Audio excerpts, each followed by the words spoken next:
Maling tuso kaysa alinman sa mga hayop sa parang na nilikha ng Panginoong Diyos. At sinabi niya sa babae, tunay bang sinabi ng Diyos, huwag kayong kakain sa alinmang punong kahoy sa halamanan. At sinabi ng babae sa ahas, sa bunga ng mga punong kahoy sa halamanan ay makakakain kami.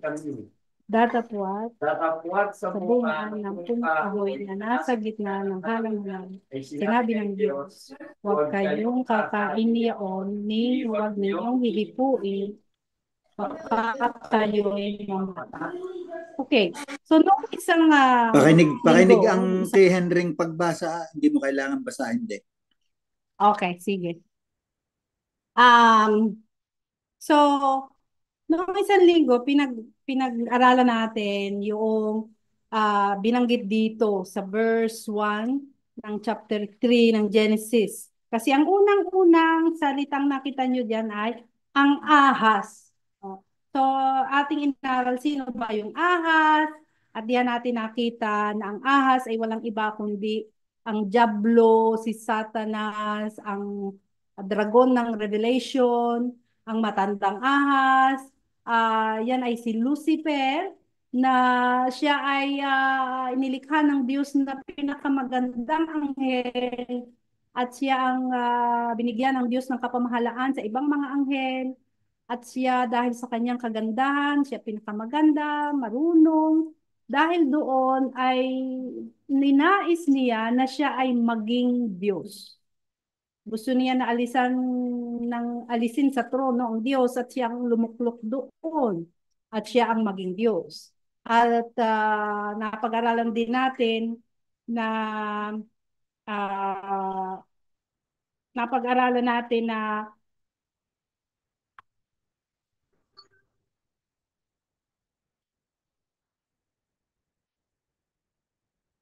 si John Ace. Sino ba si John Ace? Si Anton. Ah, so Anton, anong hindi nagwo-work sa yung Zoom or yung live stream? Baka gusto niyang sumama sa Zoom. Teka ha, pagdala ko sa iyo ang ID.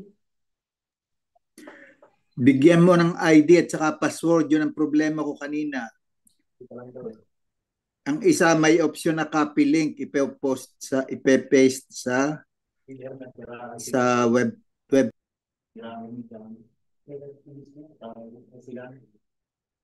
Yan. Nandiyan na Anton sa ating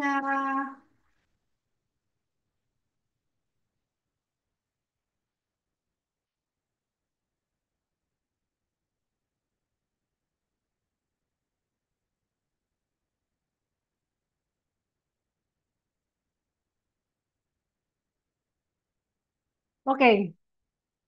So, pinadala ko na sa ating Maragondon BS ang mga details ng log o password. Okay? Sana maka-join si Anton. Nasaan siya ngayon? Nasa bus pa. Makikita niyo si Anton pag nag-join diyan.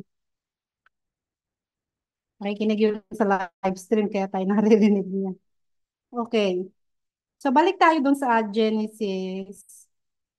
Oops.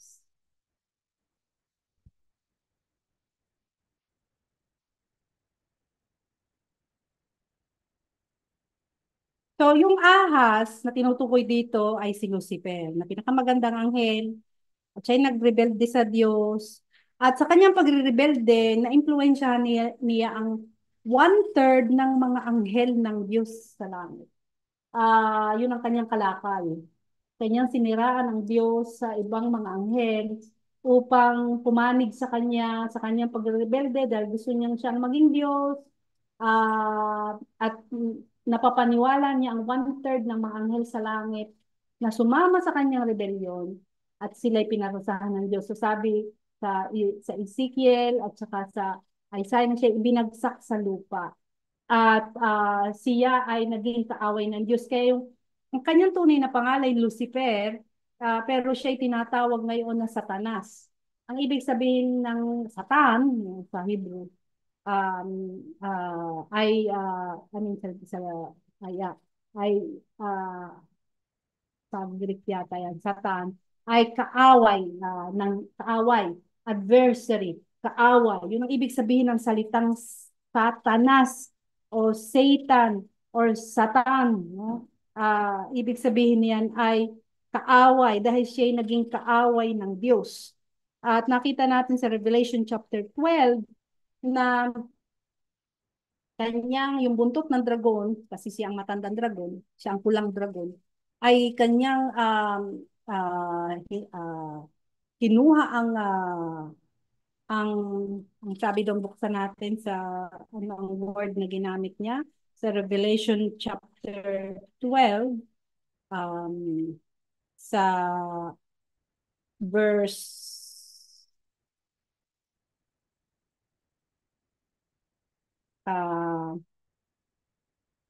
4, sabi kinaladkad. Kinaladkad ng kanyang buntot ang ikatlong bahagi ng mga bituin sa langit. So alam natin ang tinutukoy ditong bituin sa langit ay mga anghel. At uh, at kung kaya inihagis sa lupa, no? Pinaghagis sa lupa. So ibig sabihin kasama niya na inalis ng Diyos sa langit. Yan ang mga tinatawag ngayon na fallen angels. Sila ay dating mga banal na anghel ng Diyos dahil noong una silang likhain ng Diyos, sila ay banal, walang kasalanan, sila ay walang dungis, perpekto. Pero dahil sila ay nagrebelde sa Diyos, sila ay naging masamang anghel at pinaalis sila ng Diyos sa langit. At sila nagkaroon ng kanilang empire, no? At ngayon sila ang namamahala sa sistema ng mundong ito. Ang lumikha ng ating sanlibutan, ng ating mundo, ay ang Diyos, ng ating universe, ng nakikita natin mga uh, puno, mga bituin, mga dagat, bundok. Ang Diyos ang may-ari niyan. Ang Diyos ang lumikha niyan. Pero yung sistema ng pamumuno at pamumuhay na ipinatutupad dito sa mundo, sa lipunan ng tao, sa gobyerno ng tao, sa lahat ng mga gawain ng tao, ang sistemang namamahala sa mundong ito ay ang sistema ni Satanas. Kaya madaming mga masasamang tao sa mundo. Diba? So, kaya sinabi ng Diyos, wag mong ibigin ang sanlibutan. Ang ibig sabihin, makikita ninyo yan sa First John. Ang ibig sabihin ng Diyos doon, hindi yung mga puno o yung mga halaman, kasi yan kanya, yan ay mabuti. No, nagbibigay yan ng kabutihan sa tao. Binigay yan ng Diyos. Mabuti yan. Hindi yan ang tinutukoy ng Diyos na huwag mong ibigin ang sanlibutan. Ang tinutukoy niya ay yung sistema ng buhay na siyang namamayani sa mundo. Na yan ay gawa ni Satanas. Kaya ang Diyos, hinihila niya ang mga tao, inaalok niya ang mga tao na umalis doon sa sistema na yon at pumunta sa kanyang sistema. So, ngayon, sa kasalukuyan at simula, noong magkasala si Eva at si Adan, ang Diyos ay nagtatayo ng kanyang kaharian. Hindi mo nakikita yun. Spiritual na kaharian. Na yun ay mga tao na mula sa sistema ng mundo na pinaghaharian ni Satanas ay umalis doon at pumunta sa sistemang makalangit ng Diyos. Sila ang nagiging miyembro ng kahariang itinatatag ng Diyos sa ngayon. Pero hindi lantad, hindi nakikita. Kasi yun ay sa puso ng mga tao. May pagbabagong nagaganap. Kaya yung mga taong yan, hindi sila natatangay ng impluensya ni Satanas sa mundong ito. Iba ang mga tao na lumipat na, sabi ng Diyos, lumipat mula sa kadiliman, nagpunta sa liwanag. Kaya, yung mga taong yan ang bahagi ng invisible na kingdom ng Diyos na itinatayo niya. Pero yung kingdom ng Diyos na yan ay magiging visible, makikita yan. Kailan yan makikita? Sa ikalawang pagparito ni Jesucristo. Dahil yun ang sabi ng Biblia, na ito din ang pangako ng Panginoong Jesucristo, siya nasa langit, umakyat siya sa langit, siya'y namatay, at siya'y nabuhay na magmuli, 40 araw pagkatapos na siya ay mabuhay na maguli, nagpakita siya sa kanyang mga alagad sa maraming tao para ipakita na siya ay nabuhay na maguli. At yun ang mga sumulat sa Biblia na nagpapatunay na nakita nila si Jesucristo na matay, nilibing after 3 days na buhay na maguli. Nakasama nila for 40 days. Pagkatapos, mismo sa harapan ng kanilang mga mata, mababasa ninyo yan sa Acts chapter 1, na si Jesucristo ay umakyat na. Ataas siya ng pataas hanggang, kaya sila nakatingala hanggang sa siya ay itago sa mga ula. At siya ay pumunta na sa kanyang pinanggalingan, ang kanyang kaharian doon sa langit. At umupo sa kanan ng Ama. At nakatingala ang mga alagad, mababasa niyo sa Acts chapter 1, at mayroong dalawang anghel. Sabi, ba't kayo nakatingala sa langit? Hindi ba niyo nalalaman na si Jesus, nakita niyo umakyat, ay bababa rin naman katulad ng inyong nakikita. Na nagsasabi na siya ay babalik na muli. So mababasa ninyo, buksan ninyo Acts chapter 1. No? Babasa yan sa, babasahin ni Mike sa verse 9. Ito ang pag-akyat niya. And 10, no? Hanggang 11. 1, 9 to 11.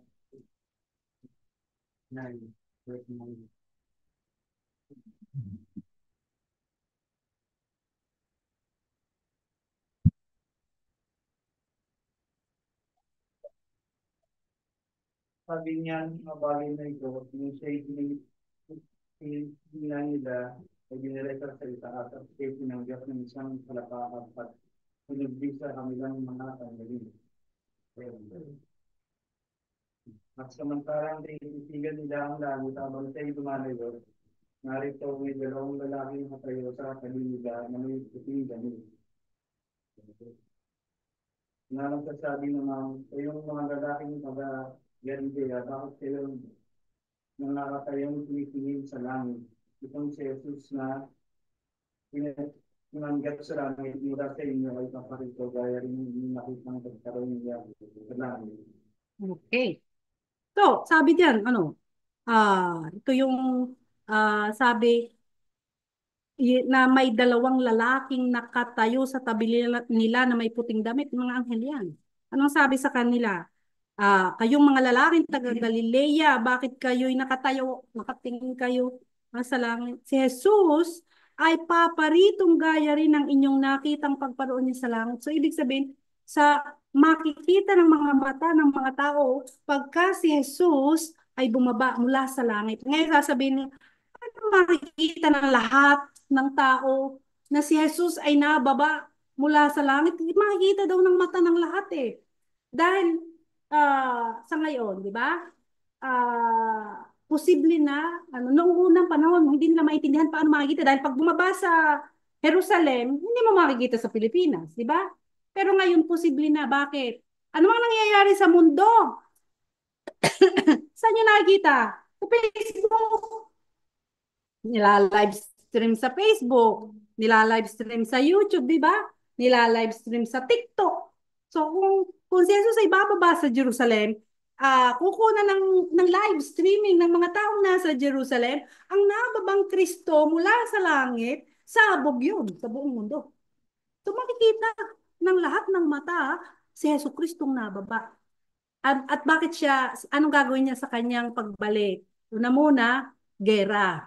Babasa ninyo yan sa Revelation chapter 19. Okay, nandun na rin tayo bago tayo bumalik sa Genesis, kasi maganda yung istorya ngayon, the second coming ni Jesus Christ. Tingnan ninyo sa Revelation chapter 19. Diyan sinabi ang kanyang pagbalik, no? Chapter 19, babasahin ni mayroon kang Bible si RJ. Pamula sa verse 11, no? Hanggang basahin mo ang tatlong verse para sa hati-hati kayo. 13 to 11 to 13. At nakita kong bukas ng langit, at narito ang isang kabuhay ng puti, At yakong At nakasakay sakay dito, dito ay ay tinatawag tinatawag na at tapat at totoo. At At sa sa katuwiran katuwiran tayo dumahatol at at nakikipagbaka nakikipagba. at ang At ang kanyang kanyang mga mga mata mata ay ay ningas hiningas ng ng apoy apoy at sa at kanyang ulo ay maraming diadema pintinama. At at siya siya'y may isang pangalang nakasulat nakasulat na na sino man ay di nakaalam hinangalan kundi siya rin. At ng 13, at Siya ay siya'y nararamdaman nararamdaman yung ng damit na winisikan ng dugo binisigan ng dugo at ang kanyang pangalan ay tinatawag ng berbo ng Diyos. Ibig sabihin ng berbo ay salita, ha? Salita ng Diyos. Si Glenn, 14 to 16.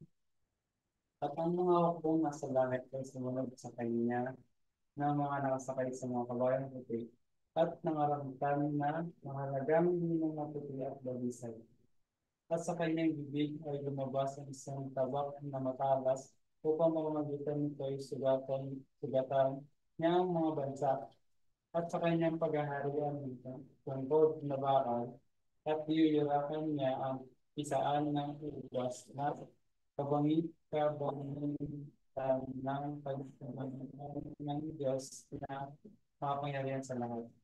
At siya mayroon isang pangalan nakasulat sa kanyang damit at sa kanyang hika, hari ng mga hari at Panginoon ng mga Panginoon. Oh, hanggang doon muna, no? So, sabi diyan, nabuksan ang langit. Kasi yan ang panahon, yan ang mangyayari, malapit na yang mangyari.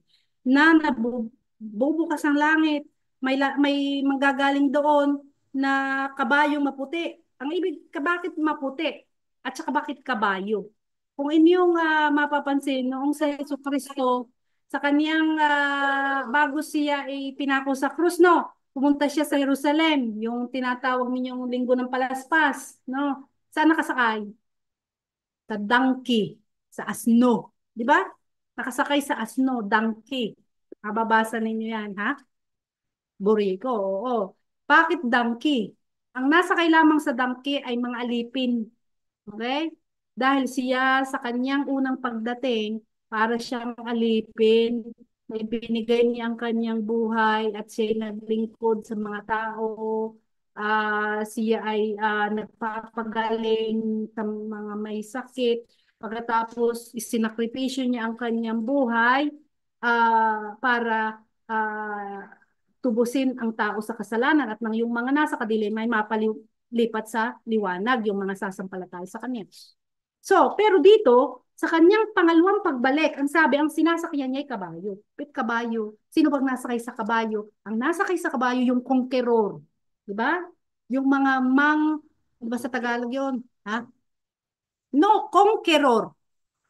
Conqueror, yung manlulupig, di ba? Yung pagdating ay kanyang sasakupin, mansasakop, di ba? Yung ang conqueror sa Tagalog.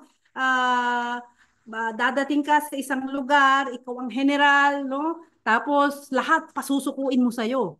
Suko lahat sa'yo at pasuko mo lahat. Conqueror siya. Ang nasakay sa kabayo ay conqueror. Kasi sa kanyang ikalawang pagbalik, siya ay conqueror. Ko-conquerin niya ang buong mundo, no? At siya magiging hari ng buong mundo. Sa panahong iyon, yun ang panahon ni Antikristo, no? Na may one world government na siyang naghahari sa buong mundo. Pagkatapos ay yung kaharian ni Antikristo, yun ang lulusobi ng Panginoong Jesucristo at kanyang wawasakin. Ang sabi dito, tingnan niyo, nakasakay sa kabayong maputi ay tapat at totoo. Yan ang pangalan ng Panginoong Jesucristo. Siya ay tapat at totoo. Tapos ang sabi, ang kanyang mga mata ay ningas ng apoy. Anong ibig sabihin ng ningas ng apoy ang mata ni Jesucristo? Ibig sabihin may galit.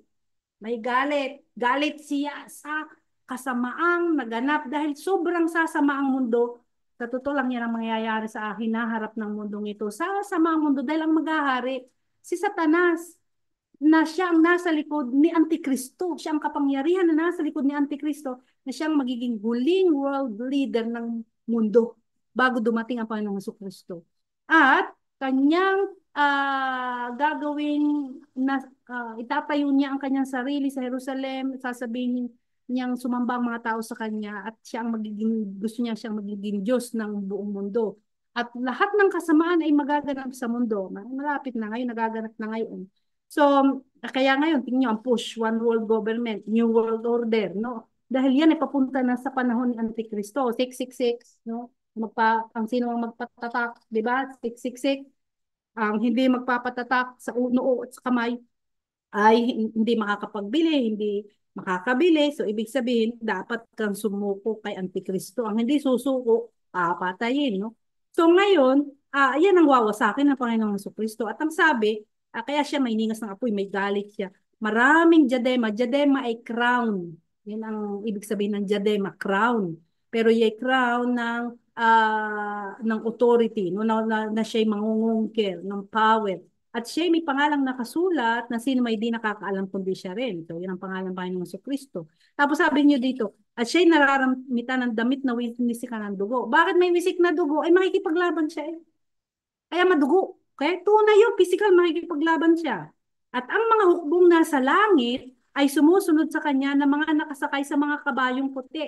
So mayroong kasama siya pag bumaba siya mula sa langit. Alam niyo kung sinong kasama niya?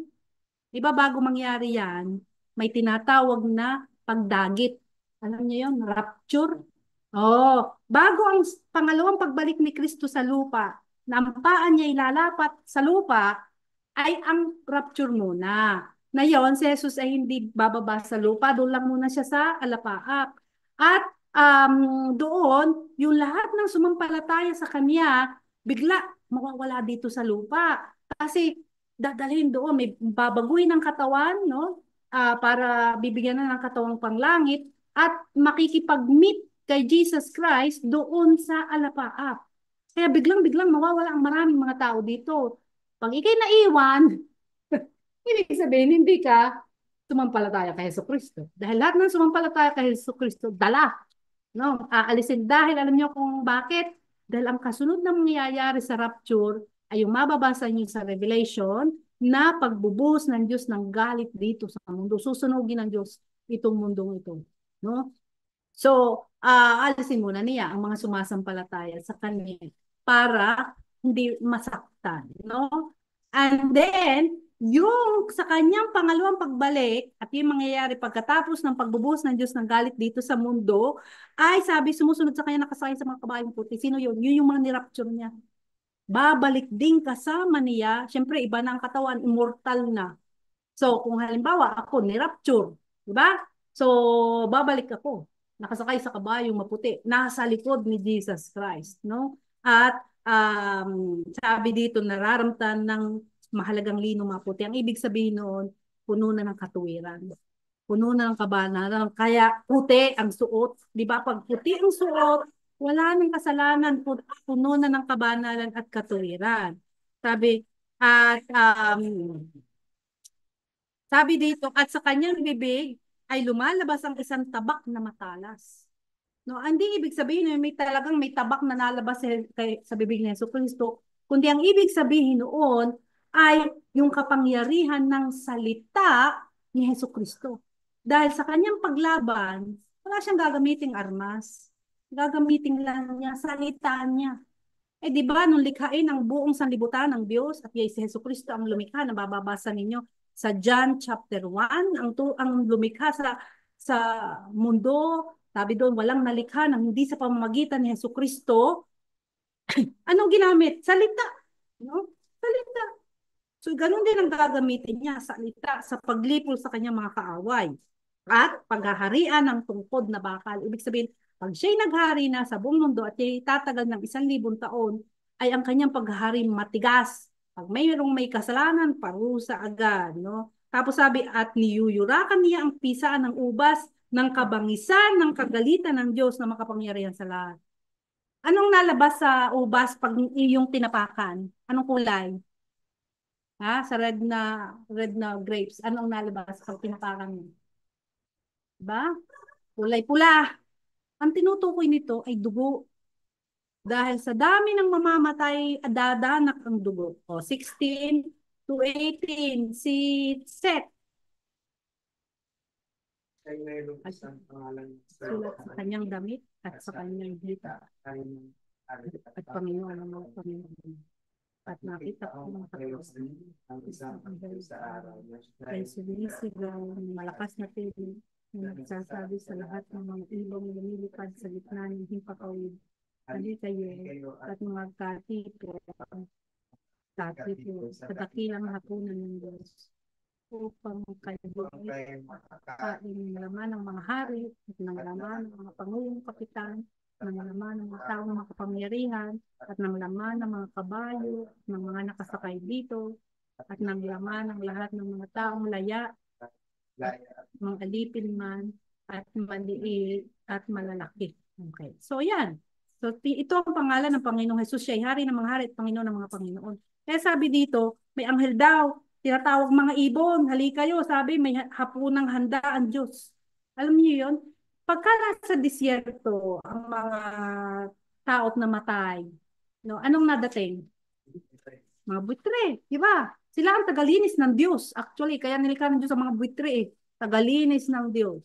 Doon sa mga patay na hayo, patay na mga tao no, na nandoon sa mga ilang, sa mga disyerto, no?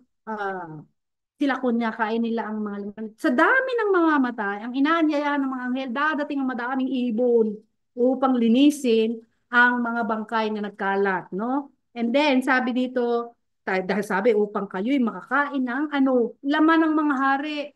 So, yung kahit na hari, mayayaman sa mundo, mga CEO ng mga korporasyon, silang may mga mansion, multimillion dollar na mga mansion, mga pinakamatatas na tao sa mundo, mga kapangyarihan, mga tagasunod ni Satanas, sabi ang kanilang laman ipakakain sa mga ibon, no? At sabi, diretso natin hanggang katapusan na si Mark 19 to 21. Ang hayop at ang mga hari sa lupa at ang kanilang mga hukbo na nangagkakatipon upang makipagbaka laban doon sa nakasakay sa kabayo laban sa kanyang hukbo. Bigyan mo si Camille ng mababasa. Wala na. Si Camille naman, 2021. At sinugaban ang hayop at kasama niya ang biglaang propeta na gumawa ng mga tanda sa harapan nito. Na siyang ipinandaya sa mga nagsipanggap ng tanda ng hayop at sa mga sumamba sa larawan nito. Ang dalawang ito ay hinagis na buhay sa dagat-dagatang apoy na nagiliyat sa asitro. At ang mga ila ay pinatay sa tabak, lumalabas sa bibig niya kung pasakay sa kabayo. At ang lahat ng ibon ay mabusog ng mga Manila. Okay. So dito may binanggit. Sinong gabarang hayop? Alam niyo kung sino yung hayop na yan? Yan si Antikristo. Ang tawag na basa niya sa Revelation 13, siya ang hayop na umahon mula sa dagat. Ibig sabihin, hindi naman, ibig sabihin talagang galing sa dagat. Ang dagat na tinutukoy doon ay yung sangkatauhan.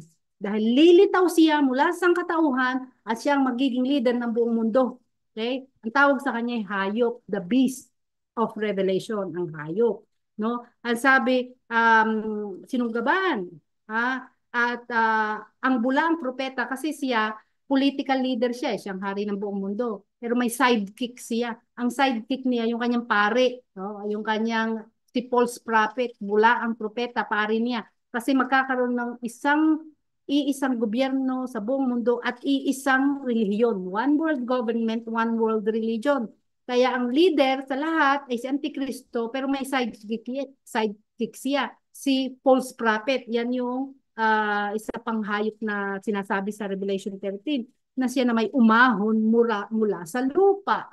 Na yan ay siya leader ng relihiyon na itatatag, one world religion.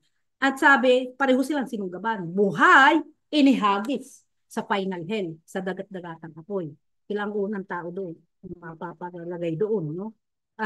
Tapos sabi, at ang mga natira din, naalis na, yung leader ng buong mundo, yung sidekick niya.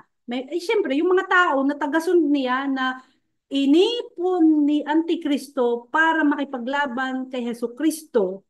Yan ang tinatawag na Battle of Armageddon.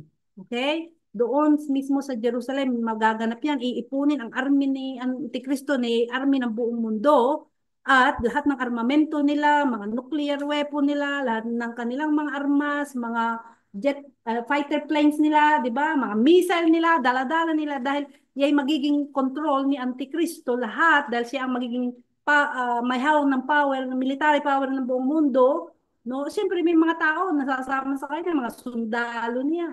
Ang sundalo niya, ngayon may sundalong Amerika, may sundalo Pilipinas, iba-iba no, sundalo. Pero sa panahon yun, dahil one world government, ang sundalo niya ay ang lahat ng sundalo sa buong mundo.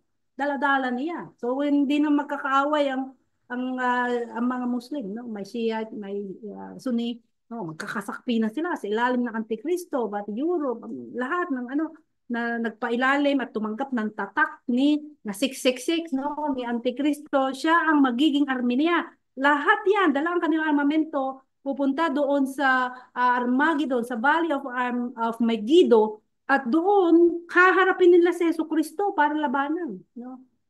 Isipin mo, bakit itong mga to, nag-iisip malalabanan nila ang Diyos, kaya ba nila nalabanan ang Diyos? Dahil sinabi, dumating ang mga masamang espiritu na nandaya sa kanila. Na ibig sabihin, dinaya sila, na binigyan sila ng pag-iisip na kaya nilang labanan ng Diyos. Kaya pupunta sila, magigipaglaban. Pero anong sabi? Pinatay, nang nakaupo sa puting kabayo, ang lahat ng mga natira, yung army ni Antikristo, pagkatapos na maitapon si Antikristo at yung false prophet sa dagat-dagatang apoy, ay pinatay sa tabak na lumalabas sa bibig ni yung nakasakay sa kabayo. Salita lamang ni Jesucristo, ang kanyang ipampapatay sa milyon-milyong lalaban sa kanya. Isipin ninyo, siyempre ako sumampalataya sa Panginoon, pag nag-rapture, kukunin niya ako. Sabi dito, pagbalik niya, kasama kung ni-rapture. Nakapasakay din sa puting kabayo. No? Nandun ako. Pero hindi ako lalaban. Lahat ng mga ni-rapture na mga sumampalataya sa Panginoong Jesucristo, kasama ni Jesucristo bababa, pero hindi lalaban. Manunood lang kami. At kung kayo sumampalataya din sa Panginoong Jesucristo, kayo i-rapture din, manunood din lamang kayo. Okay? Sino ang lalaban? Si Jesus lang. Sa pamamagitan ng kanyang salita. At sabi, dadanak ang dugo sa kadamihan ng mamamatay dahil doon sa lahat ng mga tao na nagpasakop kay Antikristo, nalalaban sa Panginoong Jesucristo. So, yun ang magaganap sa second coming ni Jesus Christ. Pagkatapos niyang matalo sa Battle of Armageddon, ang lahat ng mga kaaway, sisirain niya ang kingdom ni Antikristo, tapos ang mundo naman, sinira ng Diyos dahil kanyang aasin ang karumihan. No? Ang huli niyang ipadadalang hatol sa mundo, mababasa niyo sa Revelation chapter 16, ay malakas na lindol. Uugain niya ang buong mundo. Hindi siya local na lindol na sa Pilipinas lang, o sa Taiwan lang, o sa Korea lang. Buong Earth, planet Earth, kakalugi ng Diyos. Kaya ang sabi, magbabagsakan ang mga bundok. Mawawala ang mga bundok. Yung matataas sa bundok, mawawala. Iaayusin ng Diyos. Yun ang renovation ng Panginoon. Kaya padadaanan niya ng apoy. Susunugin niya lahat ng mga karumihan. Pagkatapos sabi, lahat ng city, dahil sa malakas na lindol, lahat ng siting itinayo ng mga tao, gawa ng kamay ng tao, babagsak. Dahil magtatayo si Jesucristo ng kanyang kaharian, at yung kaharian ng Panginoong Jesucristo ay mananatili, mababasa niya sa chapter 20 ng Revelation, mananatili yan for 1,000 years. 1,000, 1,000,000. Kaya sabi, millennial rule of Christ. 1,000 taong paghahari ng Panginoong Jesucristo. At ang sabi, lahat ng mga ni-rapture, ng mga sumampalataya na bumalik, kasama niya, ang siyang magiging leader, maghaharing kasama niya. Kaya sa panahon yun, isa, ako, sa magiging leader ng mundo. Yun ang sinabi ng Biblia. Dahil ang magpapatupad, dahil si Kristo ang hari, ang kanyang White House nasa Jerusalem. Ang magpapatupad ng lahat ng kanyang decree, policy, mga agenda niya, yung kanyang, dahil siyang hari ng buong mundo, ay yung lahat ng mga sumampalataya sa kanya na kasama niyang babalik sa lupa. Ang magpapatupad ng kanyang mga ordinansa. At yung mga bumalik na iyan, galing na yan sa langit, So, ibig sabihin, immortal na yung mga yan. Kaya pagbalik ko, immortal na. Ang aking katawan ay iba na. Katawan ng walang kamatayan, walang kasiraan, at sabi, puspos na ng karunungan. Kaya na walang makakatago ng mga kriminal. Kaya doon sa panahon yun, wala nang abogado, wala nang korte. Di ba ngayon, pagka mayroong kriminal, dadaan mo pa sa korte, abogado, para mapatunayan na yung mga yun ay kriminal, no? Wala nang ganun. Kasi, harap si Yesu Cristo, may makakatago ba kay Yesu Cristo? Sasabihin mo, hindi ako ang gumawa niya. Ano hindi? Alam ni Yesu Cristo lahat ng nagaganap. Pati ang mga babalik na kasama niya may karunungan. So, wala nang korte, wala nang mga judge. No? Ang judge ay si Cristo. Okay? So, yan ang mangyayari sa second coming ng Panginoong Kristo na pag-aaralan natin bakit mahalaga yan. No? Pero alam natin na si Jesu Cristo ay nasa pinakasentro ng lahat ng nagaganap sa mundong ito, simula hanggang sa magtapos na ang sanlibutan, no? Dahil pagkatapos ng 1,000 taong paghahari ng Panginoon, mababasa niyo sa chapter 20 ng Revelation, doon na gugunawin ng Diyos ang buong universe. Na yun ang binasa natin sa 2 Peter chapter 3, verse 9 and 10, 10, 11, 12, no? Na may malaking ugong, explosion, at ang lahat ng mga buong universe ay matutunaw sa matinding init. At mawawala na itong universe na ito dahil ang Diyos ay gagawa ng bagong lupa at bagong langit. Na yun ang mananatili pagpakailanman at lahat ng mga sumampalataya sa kanyang bugtong na anak ang Panginoong Jesucristo, doon maninirahan kasama ng Diyos magpakailanman sa langit. So iyan ang katulad ng pasimula. Di ba pinag-aralan natin nung likhain si Adan at si Eva, di ba sila'y kasama na ng Diyos? Sila'y immortal, sila'y walang kasalanan, sila'y malinis, sila'y banal. Kasama na ng Diyos. Pwede ba silang makasama ng Diyos kung sila may kasalanan? Hindi.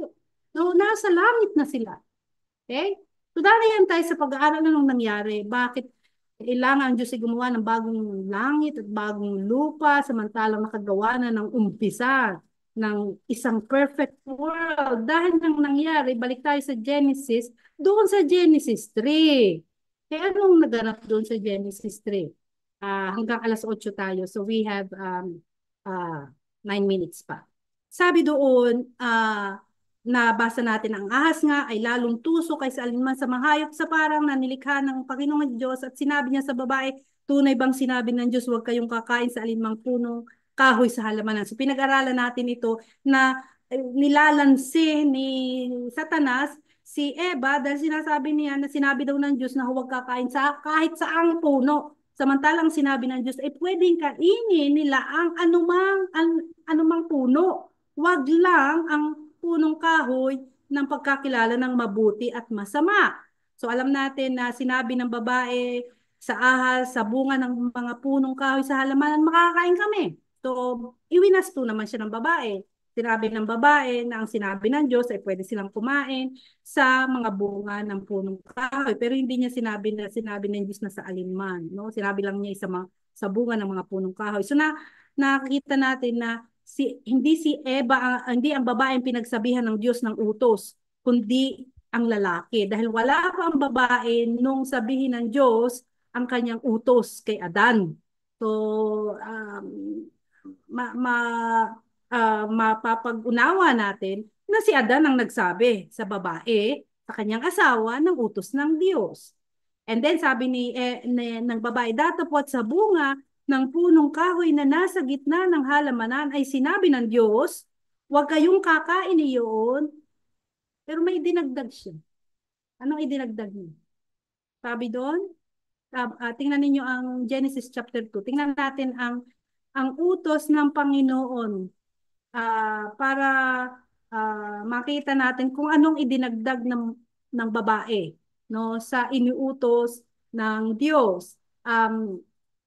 Sa verse 16, balik tayo kay Henry, 16:17. Genesis 3. 2. 2. Dito nag-utos ang Diyos kay Adan. 16 and 17.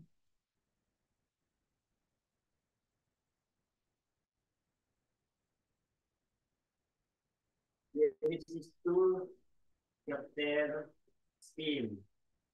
At iniutos ng Panginoong Diyos sa lalaki na sinabi, sa lahat ng punong kahoy sa halamanan ay makakakain ka na may kalayaan. Datapwat sa kahoy ng pagkakilala ng mabuti at masama ay huwag kang kakain, sapagkat sa araw na ikaw ay kumain niyaon, ay walang pagsalang mamamatay ka. Okay, so yan ang sinabi ng Diyos kay Adan. Balik tayo sa Genesis 3. Ano ang sabi ng babae? Sa verse 3, diba? Ito ang sabi ng babae. Si Mike. Pamula 2 and 3. At sinabi ng babae sa ahas, sa bunga ng mga punong kahoy, siya lamang ay makakain kami. Natapwat sa bunga ng punong kahoy na nasa gitna ng halamanan ay sinabi ng Diyos, huwag kayong kakain yaon. Huwag niyong hipuin, baka kayo'y makakain. Ano ang mga dagdag ng babae na sinabi? Anong idinagdag niya? Di ba sabi, wag kayong kakain, no? At ang sabi, walang pagsala. Ibig sabihin ni tiyak, mamamatay. Ay, ang sabi, nagdagdag si Eva, no? Wag hihipuin. Hindi naman sinabi ng Diyos na wag hihipuin. Di ba? Ang sabi, wag kakainin. Hindi naman sinabi wag hihipuin. At saka ano pa ang mali niyang sinabi dito? Sabi ng Diyos, walang pagsalang ikay mamamatay. Ano ang sabi ng babae? Pagka daw kanilang kinain at tinipo, kay ano daw? Anong sabi doon sa verse 3? Anong kaibahan? Malaking kaibahan ang sinabi niya. Hindi kasi baka. Baka. Ang sabi ng Diyos, di ba, walang pagsala. Ibig sabihin noon, pag kinain nyo, tsak, mamatay kayo. Anong sabi ng babae? Baka dahil si Satanas naglalagay na ng pagdududa sa isip ng babae. Na ang gusto ni Satanas na ipaisip ka sa babae ay hindi nagsasabi ng totoo sa inyo ang Diyos. Meron ang Diyos na ipinagkakait sa inyong magandang bagay, no? Yung bunga ng puno, pinagkakait sa inyo. Dahil tingnan ninyo ang sabi ng ahas, no, sabihin ng babae, baka kayo mamatay. So nagdududa na ang babae. Ano? Kahit sinabi ng Diyos tiyak, inisip niya, baka hindi tiyak. Baka lang, no? Hindi sigurado kung talagang mamamatay o hindi. Ano ang sabi so nag-uumpisa na siyang magduda, no? Anong sabi ng ahas sa verse 4, si RJ?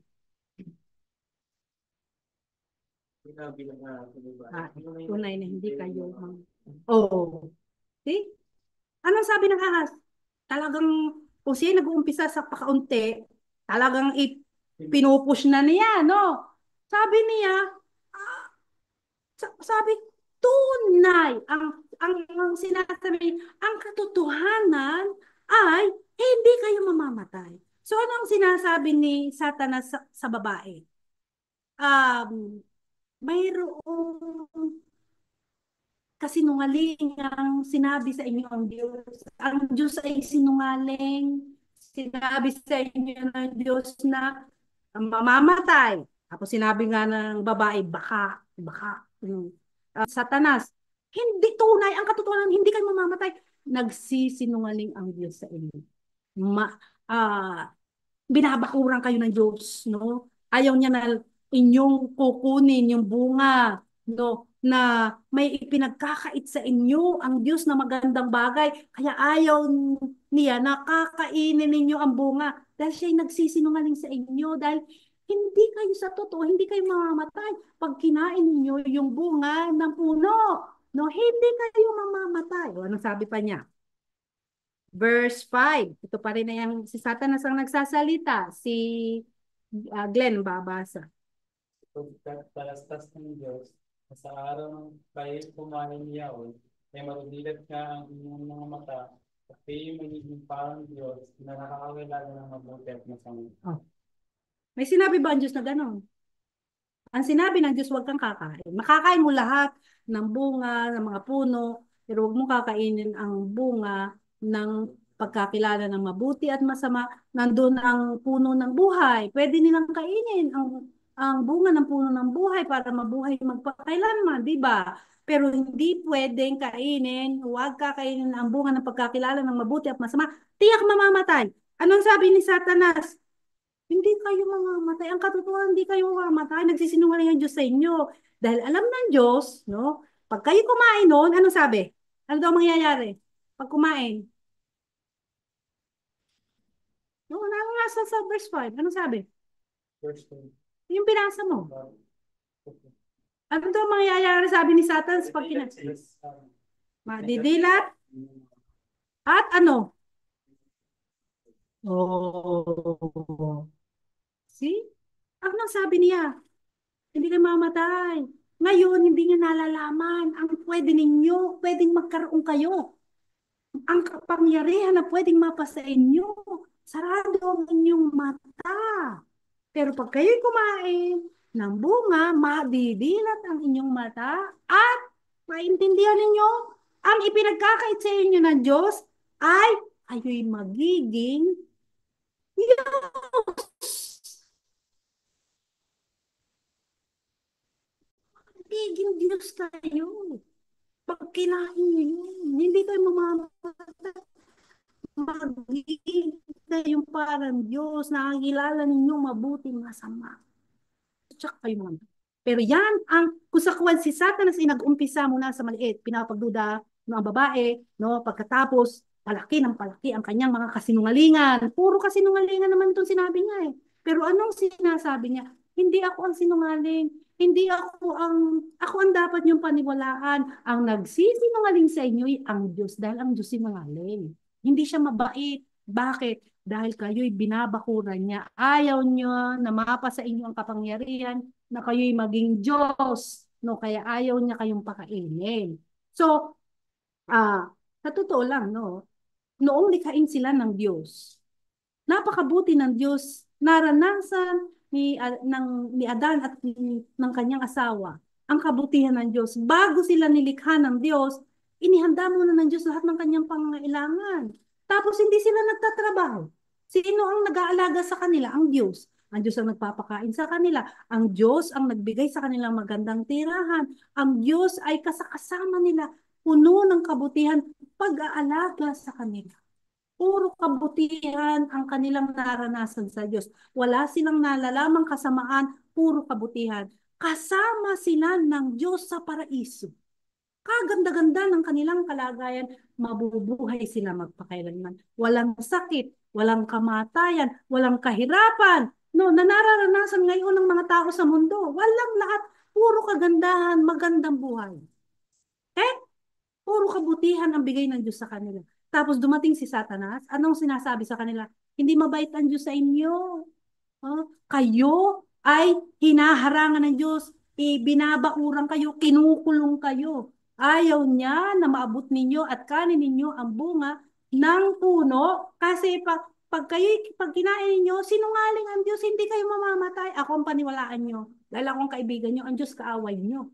Ako ang kaibigan nyo, ako nagsasabi sa inyo ng totoo. Paniwalaan nyo ako, pag kinain nyo yon, kayo magiging parang Diyos. So kung ito iisipin ninyo, no, dito muna tayo magwawakas. Hindi, dahil kung babasahin mo ang kwento no, sa Genesis, yung binasa natin, sabihin mo, kasimple naman ang nangyari, kumain lang ng bunga, di ba? Pagkatapos, dahil kung itutuloy mo ang pagbabasa, pinaalis sila ng Diyos sa paraiso. Ang ibig sabihin, inalis ng Diyos ang tao sa kanyang kinaroroonan sa langit. Inalis ng Diyos ang tao sa langit. Ibinagsak ang tao. Kaya ang sabi, fall of man, bumagsak siya, nawala siya sa presensya ng Diyos, nawala siya sa lugar na tinitirahan ng Diyos. Dati doon na siya nakatira sa tirahan ng Diyos sa langit. No? Pero dahil siya sumuway, binagsak siya ng Diyos, pinalaya siya, at pag-aaralan natin kung anong masama, puro kasama ang naging bunga sa buhay ng tao na yan ang nararanasan ng buong sangkatauhan simula nang magkasala si Adan hanggang sa ngayon. Okay? Kaya kayo nahihirapan magtrabaho. Dahil sinabi sa pawis, ninyo kayo kakain. No? Kailangan, bago kayo kumita ng 100 piso, ng 500 piso, gaanong pawis ang itinatagaktak nyo. Yan ang sumpa. Dahil sa pag-aaralan natin yan. Base yan sa chapter 3. Inyong basahin ang buong chapter 3 bago tayo mag-aral sa next week, no? Para may idea kayo. So yan, kaya mahirap ang buhay. Dati, walang kamatayan, hindi tumatanda, hindi nagkakasakit, walang cancer, walang mga sakit dahil immortal. Ano ngayon? Ay, magkasakit ka, lahat tayo nagkasakit na, no? Anong kahirap may sakit? Eh di lalo na yung may mga cancer ngayon. Diba? So, kung hindi sumuway at hindi naniwala kay Satanas, no, ang tao, si Adan at ang kanyang asawa, hindi ganito ang kalagayan ng sangkatauhan dahil hindi ito ang plano ng Diyos para sa sangkatauhan. Ang plano ng Diyos para sa sangkatauhan, kasama niya sa paraiso. Kaya yun ang ginagawa niya ngayon, no? Ibinabalik niya. Gusto niyang ibalik ang tao sa kanyang dating kalagayan kasama niya sa paraiso. Kaya gumawa siya ng paraan para ang tao ay makabalik sa kanyang nais na gustong paglagyan sa tao na kasama niya sa langit. Okay? So yan ang pag-aaralan natin. Paano makakabalik doon sa iniiwan na kalagayan ni Adan at ni Eva na siyang nagdala sa buong sangkatauhan na nanggaling sa kanila dito sa kasamaang kalagayan ito ng tao na ang dulo ay impyerno. Okay? So, ano ang kasalanan talaga nitong ng tao, ni Adan at ng babae? Ang kasalanan nila ay hindi lamang dahil sila kumain ng bunga. Dahil yung bunga, hindi masama, walang lason yun na nung kainin nila ay nagkaroon ng kasalanan. Hindi yun. Dahil sabi, nilikha ng Diyos ang lahat. Di ba? Ano ang sabi ng Diyos nung makalikha siya? Napakabuti. So, ibig sabihin, pati yung puno na ipinagbabawal ng Diyos, napakabuti. Walang lason yung bunga. No, walang masama doon sa bunga na nung kainin nila, sumama ang kalooban niya. Hindi. Ano ang nagdala ng kasalanan sa tao? Yung pagsuway nila. Na sinuway nila ang utos ng Diyos. Okay? So ngayon, ano ang talagang kasalanan ginawa nila? Unang-una, kanilang pinaniwalaan si Satanas sa kasinungalingan niya na pagpapasama sa Diyos. Abay, ang pinaniwalay si Satanas eh. Ang Diyos na kanilang nag-alaga sa kanila, nakaibigan nila, na kanilang protector, na nagbibigay ng lahat ng maganda sa kanila, tinalikuran nila. Sino ang kanilang hinarap? Dahil makikita natin kumain, di ba? Sino ang kanilang sinamahan? Si Satanas. Tinalikuran nila ang Diyos, iniwan nila ang Diyos, sinamahan nila si Satanas. Ang sinalita ng Diyos, hindi nila pinaniwalaan. Naniwala sila sa sinabi ni Satanas na ang Diyos sinungaling. Huwag kayo sa kanya maniwala. Ako ang nagsasabi ng totoo. Sa akin kayo maniwala. At yun ang ginawa nila. Naniwala sila kay Satanas. Tinalikuran nila ng Diyos. Kinaaway nila ng Diyos. Sino ang kinaibigan nila? Napakalaki ng kasamaang ginawa ni Adan at ng kanyang asawa. Dahil kanilang tinalikuran ng Diyos na nagpakita sa kanila ng kanilang lahat ng kabutihan at siyang lumikha sa kanila. Okay? Kaya sila nagkaroon ng buhay galing sa Diyos. Pagkatapos, sino ang sinamahan? Si Satanas. Sino ang kanilang kinaibigan? Si Satanas. Sino ang kanilang pinaniwalaan? Si Satanas. Na ang sinasabi kasinungalingan. At sino ang kanilang tinalikuran? Ang Diyos na puno ng kabutihan at ang Diyos na nag-aalaga sa kanila, kinalaban nila at kanilang iniwan. At hindi pinaniwalaan. At ano ang kanilang pinaniwalaan? Yung sinasabi ni Satanas na ang Diyos sinungaling. Ang Diyos hindi mabait. Ang Diyos may masamang tangka sa inyo. Sipin nyo, naniwala sila at yun na din ang kanilang inisip. At naniwala sila, no, na sila'y magiging Diyos. So nagnais sila na alisin ang Diyos. Di ba? Ay gusto nila silang maging Diyos. Abay, pag sila'y naging Diyos, abay wala ng Diyos. Di ba na ang Diyos? Di ba hanggang ngayon, ganyan ang gusto ng mga tao. Gusto maging Diyos. Nalaban sa Diyos. Diba? Ayaw magpasakop sa Diyos. Sino ang pinaniniwalaan? Satanas. kasinungalingan ng Satanas. Hanggang ngayon, ganyan ang ginagawa. Dahil yan, active si Satanas sa paggawa niyan. Kaya yung mga bagong nalabas sa mundo na ipinanganganak, pare-pareho. Ang sinasabi ni Satanas, sinungaling ang Diyos, huwag kayong maniniwala, huwag kayong magbasa ng Biblia, sa salita ng Diyos, huwag niyong paniwalaan yan, sinungaling ang Diyos, walang katotohanan yan. Sa akin kayo maniwala, maganda, kayo'y mag-aliw dito sa lupa, lahat ng mga magaganda, lahat ng mga entertainment ng mundo, mga kasalanan ng mundo, makakapagpasaya yan sa iyo. No, magpakasaya ka dito sa mundo, walang langit, walang impyerno, ito lang ang buhay. Kaya magpakasaya ka na sa mundong ito. No? Ako ang paniwalaan nyo, akong kaibigan nyo, hindi ang Diyos. Huwag kayong sasama sa mga Bible study, huwag kayong maniniwala sa pinag-aaralan sa Biblia ng mga talatang binabasa ninyo, yan ay kasinungalingan. Ang kayo hinihilang sa tanan sa impyerno. Kaya ang mga tao hindi interesado magbasa ng Biblia. Kahit siya ipinasulat ng Diyos sa kulang-kulang about 40 people na pinili ng Diyos, na yan ay sinabi ng Diyos sa kanila kung anong isusulat. Yung kanyang mensahe na gusto niyang malaman ng mga tao para malaman ng mga tao kung paano mapapabalik sa paraiso. Okay? Yan ang plano ng Diyos na ibalik muli ang tao na inagaw ni Satanas sa kanya, pabalik sa paraiso, sa langit, kasama niya. Kaya ipinasulat niya ang Biblia, diyan niya isinulat ang kanyang plano kung paano niya ibabalik, ano ang paraan na ginawa ng Diyos, ginawa niya para ang tao mapabalik sa kanya. Dahil mahal ng Diyos kayong lahat, tayong lahat. Ayaw niya na tayo bakit ginawa ng Diyos ang impyerno? Pag-aaralan na natin yan, nasa Mateo yan. Yay, ginawa ng Diyos ang impyerno para sa dyablo at sa kanyang mga anghel.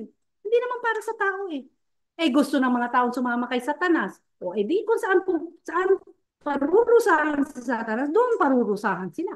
Okay? Kaya ang Diyos hanggang ngayon nag-o-offer, no? Huwag kayong maniniwala kay Satanas, sa akin kayo maniwala sa aking salita. Ito ang paraan para kayo ay huwag makasama ni Satanas sa impyerno. No? Ano ang kanyang sinabi? Gayon na lamang sa John, buksan nyo, John 3:16. Juan 3:16. Yan ay inyong pakatandaan, yung talata na yan. No, sino bang huling bumasa? Si Mike ba ang huling bumasa? Si RJ ang babasa. Juan 3:16, John 3:16.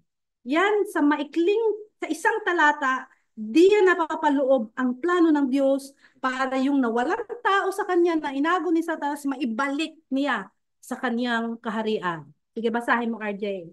Pagkat gayon na lamang ang pagpunta ng Diyos. Nasang libo na Ibinigay niya ang kanyang bugtong na anak upang ang sino man sa kanya'y sumampalataya na hindi mapahamak kundi magkaroon ng buhay na walang hanggan. Yan lang talatang yan. Marami pa akong maipakita sa inyo. Pero yan lang talatang yan. Pakabasahin nyo, pakaunawain ninyo, i-memorize ninyo. Yan ang sa isang pangusap, inilagay ng Diyos ang kabuuan ng kanyang plano. Ang sabi, gayon na lamang ang pag-ibig niya sa sangkatauhan. Mahal niya tayong lahat.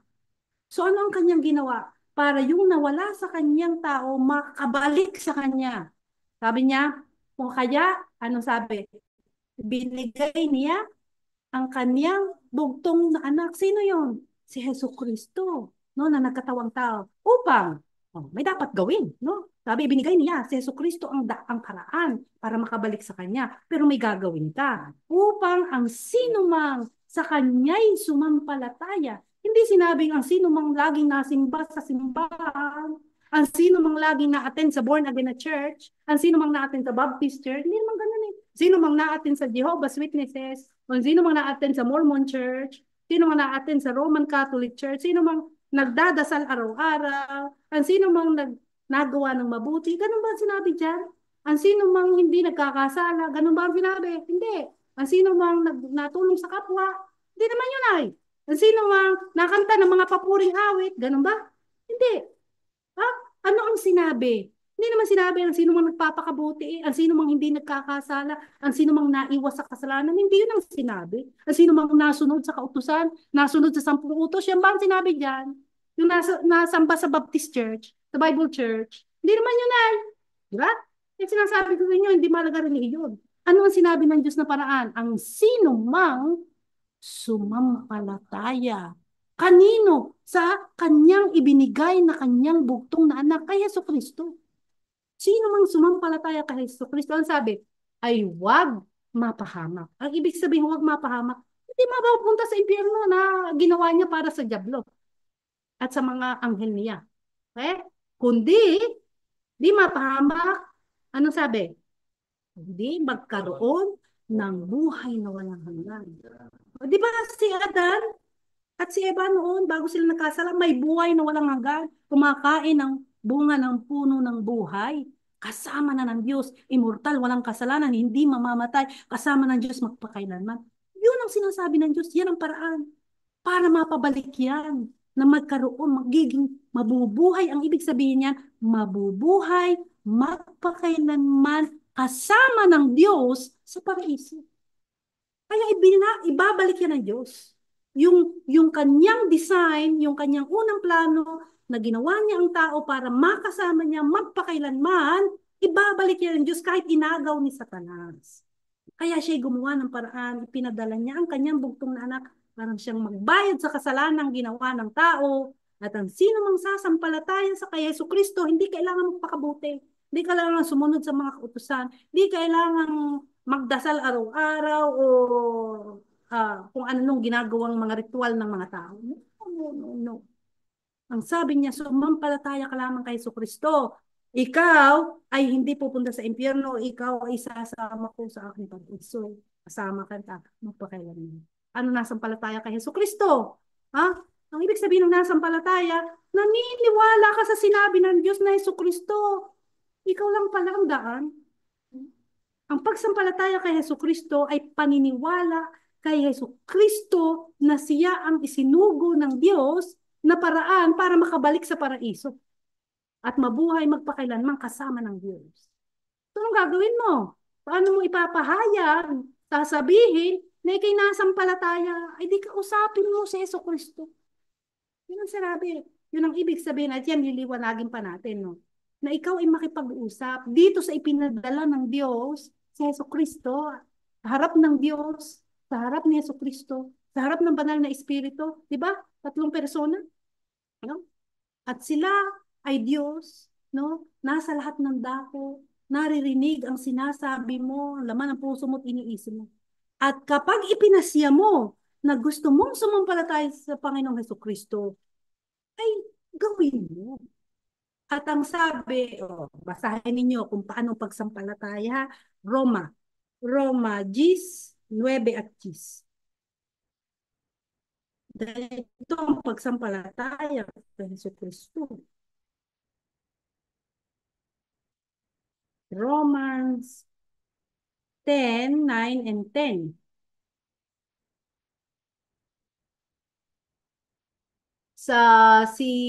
Sino babasa? Si Seth, no? Romans 10:9 and 10. Dito tayo magpawas.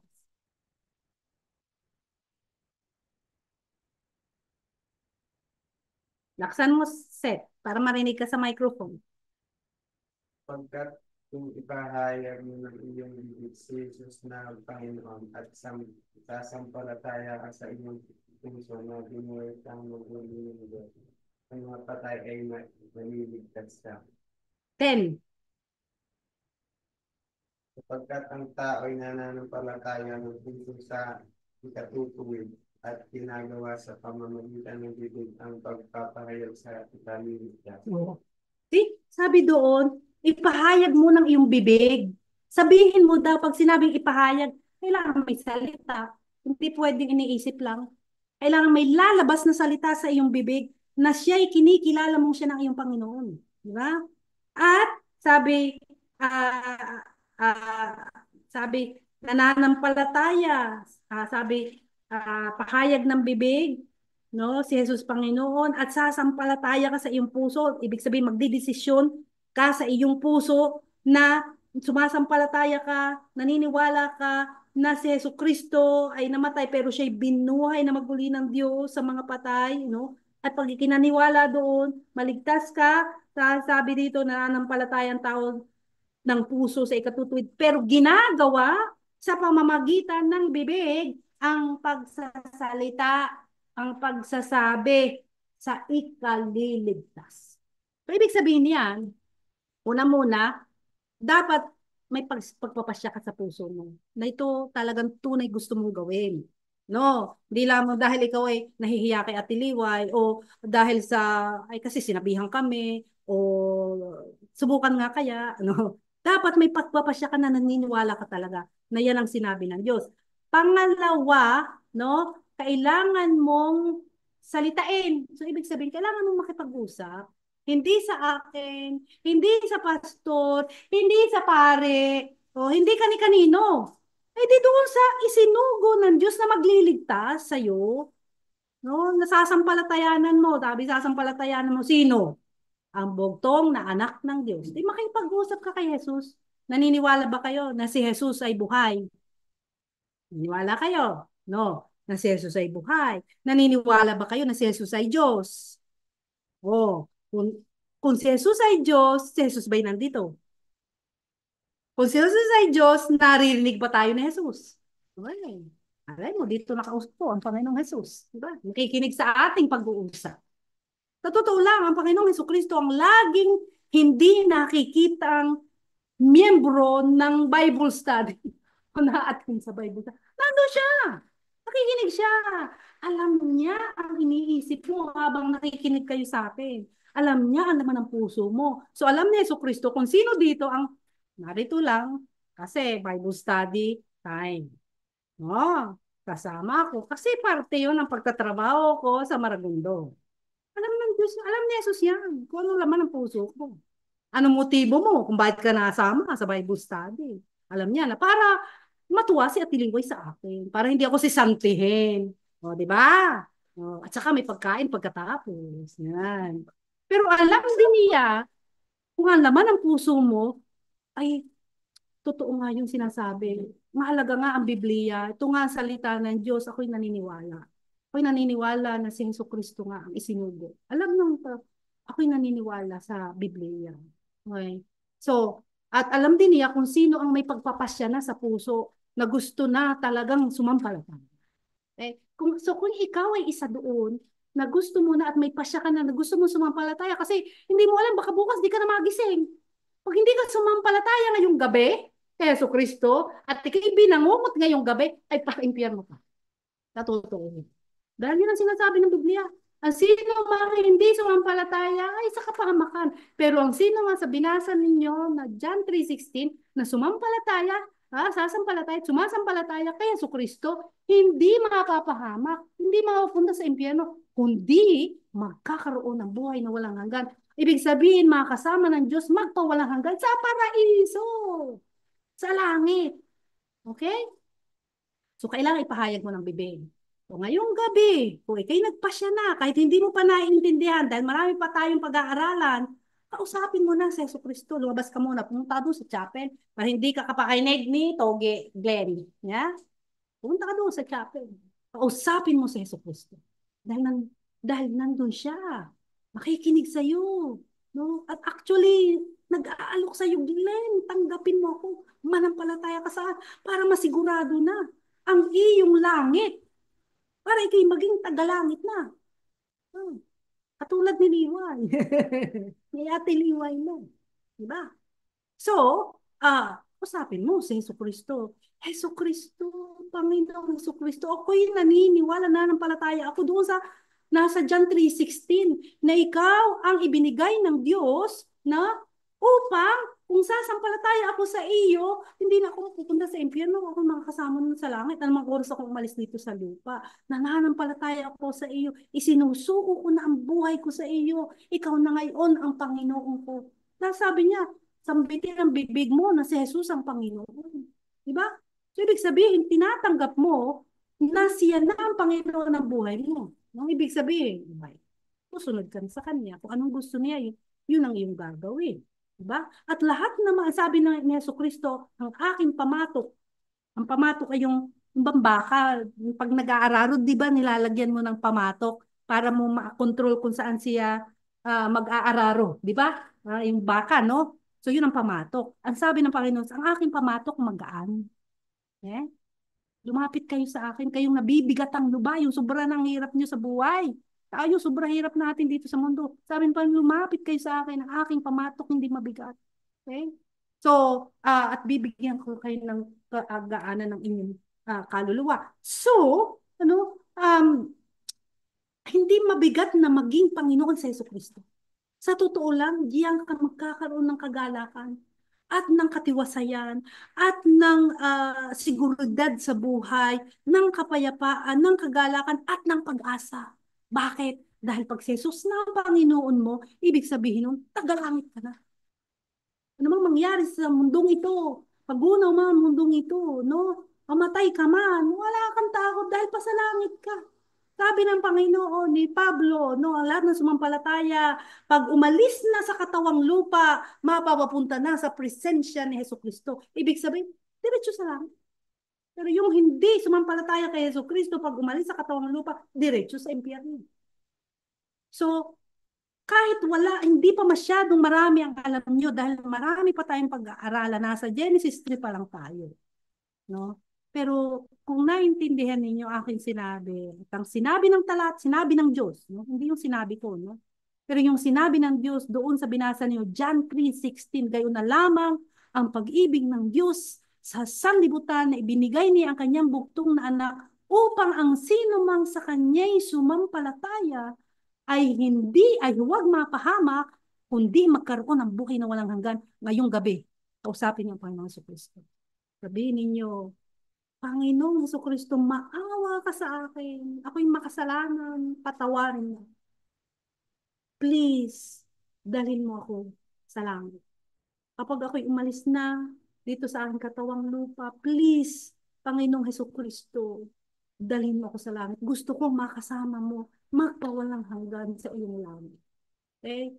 At ikaw na ang Panginoon ng buhay ko. Hindi ako marunong kung paano sumunod sa iyo. Pero ako'y tuturuan mo na sumunod sa iyo. Pero ako'y nananampalataya na ikaw lamang makakapagdala sa asla. Hindi ang anumang church. Kahit anong church, walang makakapagdala sa tao sa langit. Sa totoo lang. Walang church sa mundo na makakapagdala sa tao sa langit. Kahit pa yung born again church o yung Baptist church, Bible church, Jehovah's Witness church, Mormon church, Islam church, Roman Catholic church. Walang church sa lupa na makakapagdala. No, diyan lang nagsasama-sama sa tunay na church, yung mga dahil ang iglesia na tinutukoy sa Biblia, yung church, ay kalipunan ng mga tao na sumasampalataya kay Kristo, hindi yung building. Doon lang ang lugar na nag-iipon-ipon. Kaya pag ang mga tao na sumampalataya kay Jesucristo, umalis na doon sa building na panag-iipunan, wala na ang church doon. Kala ng mga tao, ang church yung building na may cross sa itaas. Hindi yun ang church. Basahin mo sa Biblia. Sino ang church? Sino ang iglesia? Yung kalipunan ng mga tao na sumampalataya sa Panginoong Jesucristo. Kaya kahit kayo ay nagsasama-sama lahat ng sumampalataya sa Panginoong Jesucristo, sa ilalim ng puno ng mangga, church yun. Kahit walang building. Okay? At walang church. Kahit kayo'y magpamiyembro na sa lahat ng church, makakalampas kayo sa langit. Lampasan kayo. Hindi kayo makakarating sa langit, lampas sa langit. Okay? Pero maganda kapag pag sumampalataya sa Panginoon, magsamsam. So kung lahat tayo, sumampalataya sa Panginoon, itong ating sama-samang ito, church! Kahit narito tayo sa house cafe. Dahil hindi ang building, kundi ang mga tao na sumampalataya sa Panginoon si Kristo. So huwag niyong iisipin na kailangan mo magpamiyembro, kailangan mo magpabautismo. No? Kailangan yung lahat ng mga ginagawa ng taong ritual. Hindi. Pero sinabi ng Panginoong Jesus, kay tunay na sumampalataya, kailangan magpabautismo. Si Jesu Cristo nga nagpabautismo. Ay kung siya Panginoon mo nagpabautismo, ikaw ba hindi magpabautismo? Si Jesu Cristo nagpabautismo. Kaya parte yun. Pero hindi nakakapagligtas ang bautismo. Yung bunga ng iyong pagsampalataya, nasunod ka sa utos ni Kristo dahil siya'y Panginoon. Okay? So, yun lamang ang gagawin niyo. Ipahayag ng bibig. Ha? Sumampalataya sa puso, ipahayag ng bibig. Ibig sabihin, huwag kang makikipag-usap na sarado ang bibig. Ipahayag eh. Pag hindi pinahayag ba, nakatikom ang bibig. Ibig sabihin, sinasalita. Kailangan mong salitain ng iyong labi. Huwag ka naman sisigaw. Baka si Glenn ay nandun sa chapel at, Jesus! Panginoon, hindi mo kailangan sumigaw. Hindi naman bingi ang Panginoon. Pero kailangan mo magsalita. Ngayon may nagtanong sa akin, bakit kailangan magsalita? Di ba si Jesucristo Diyos nakakabasa ng puso at ng isip? So pwede bang isipin ko na lang yung pagsampalataya ko, kausapin siya sa isip? Eh, sinabi, salitain na. May nagtanong sa akin, bakit kailangan salita? Sabi ko, ang sagot ko dyan, hindi nyo makikita sa Bible. No? Pero yun ang aking palagay. No? Palagay ko lang. Palagay ko. Kaya sinabing salita ko. Kasi nga may away. May dalawang nag-aaway na puwersa. Ang Diyos at si Satanas. Ang kadiliman, kaliwanagan. Ang kasamaan, kabutihan. Diba? May tribo ng kadiliman, may tribo ng kaliwanagan. No? So, si Satanas, gaya ng sabi ko, hindi siya omnipresent. Wala siya sa lahat ng dako. Okay? Kung siya ay nasa kawin, wala siya sa Maragondon. Okay? Hindi siya omnipotent. Hindi siya makapangyarihan sa lahat. May kapangyarihan siya, pero hindi siya makapangyarihan sa lahat. Ang Diyos ang makapangyarihan sa lahat. Ang Diyos din ang nasa lahat ng dako. At hindi siya omniscient. Ang Diyos lamang omniscient. Anong omniscient? Marunong sa lahat. Alam ng Diyos, ang laman ng isip mo, laman ng puso mo, hindi mo pa iniisip, alam na ng Diyos. Okay? So, hindi pa nangyayari, alam na ng Diyos. Okay? Marunong siya sa lahat. Kaya sinabi niya kung paano magwawakas ang mundo hindi pa naman nagwawakas ang mundo. Sinabi na ng Diyos na ganito magwawakas. Kasi alam niya ang lahat. Okay? Si Satanas hindi. Nababasa ng Diyos ang isip natin, alam ng Diyos ang laman ng puso natin, no? Alam ng Diyos kung anong desisyon natin, pero hindi alam ni Satanas. Okay. Paano nalalaman ni Satanas ang mga impormasyon? Kapag sinasabi mo, pag nagsasalita ka, naririnig niya Hindi naman siya bingi. Okay? At kung wala siya dito, naririnig ng mga demonyo at ng mga kanyang mga tauhan, no? Ng mga masasamang anghel, demonyo at mga diablo. Okay? So mayroon silang mabilis na communication, may mabilis silang networking. Kaya alam nila, pagka, ayun, ganon, si Pedro, si Jose, gumawa ng masama. Yung si Juan, di ba? Ano sila, may network sila. Hindi sila nakakabasa ng isip. Gusto ng Diyos, kapag ikaw ay nagsuko ng buhay mo sa Kanya, sa Panginoong Hesukristo, at iyong kinilala na siya ang iyong tagapagligtas at Panginoon ng buhay, gusto niya, alam ng kabilang panig. Diba? Nabawasan na naman kayo. May lumipat na naman sa amin. Oh? Kaya gusto ng Diyos, iparirinig mo. Alam na ng Diyos yan, pero iparirinig mo sa kanyang mga kaawan. Iparirinig mo kay Satanas, sa kanyang kaharian, na, hindi mo na ako kaibigan, Satanas. Nakatulad nung nangyari sa Genesis 3, hindi na ikaw ang kaibigan ko. Hindi na ikaw ang aking pinaniniwalaan. Hindi na ikaw ang aking susundin mula ngayon. Si Jesucristo na aking Panginoon. Okay? Gusto ng Diyos, malaman ng tribo ni Satanas ang iyong desisyon. Kaya kailangan mong salitain. Another reason, sinabi sa Biblia na pag may isang makasalanan na nagsisisi at lumalapit sa Panginoong Jesucristo at sumasampalataya, nagbubunyi ang mga anghel sa langit. Sa isang kaluluwa na pinili ang Diyos at umalis kay Satanas.